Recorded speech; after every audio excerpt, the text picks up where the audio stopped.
Sri Sharda Devi and Her Divine Play, Chapter 29, page 561.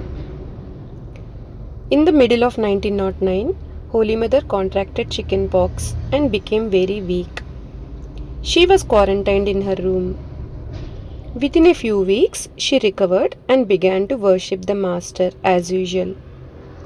Swami Shardananda then engaged Swami Shantananda to assist Holy Mother. Shantananda recalled, "We used to arrange flowers and cut fruit for worship. The mother always wanted to perform the Master's worship by herself, except when she was not well. If we tried to clean the shrine floor, she would forbid us to do so and did it herself. The mother's method of worship was unique. After sitting on the asana, she did achamana, purification by sipping water. She then gave the Master a bath by dipping a couple of drops of Ganges water on his picture with a copper spoon.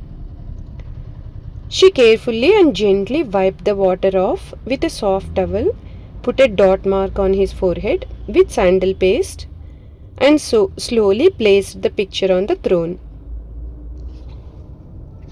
Then she put the images of Gopala and other deities in a copper basin and gave them a bath together, wiped them dry, and placed them on the altar. She offered worship articles, decorated the Master with flowers and a garland, offered Naivedya, sweets and fruit, and finally merged into meditation. She remained absorbed in that state for an hour. Someone had to touch her body to awaken her.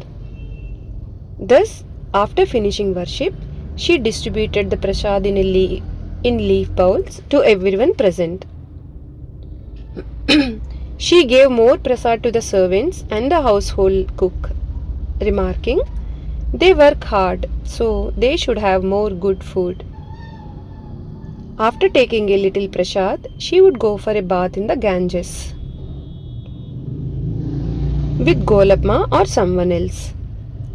It seems that previously she took her bath in the Ganges very early in the morning. This story comes from later in her life. She returned within an hour and Golapma would carry a pitcher of water for the next day's worship. Afterwards, the mother would sit in the room adjacent to the shrine and prepare betel rolls for offering to the Master. When the cooked food was ready, the mother went to the shrine and offered it to the Master. We used to have our prasad in the big room to the right of the staircase, and the mother and the women devotees had their prasad in the room adjacent to the shrine.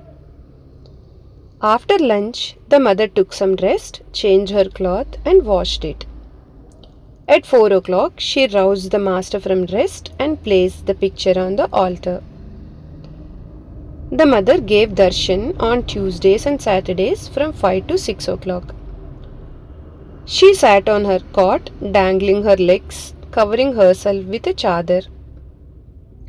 The devotees would come one after another, bow down to her, and leave. Any person with a question would come at the end, and the mother talked to that person. It was the mother's order that every devotee should have some prasad before they left Udbodhan. One day there was a shortage of prasad, so I suggested that it would be enough if they got a small amount each. Immediately the mother said, No, you go to the market, buy some sweets, and I shall offer them to the Master. If the devotees eat well, they will feel an attraction for the Master, and thus they will develop devotion. Jai Ma.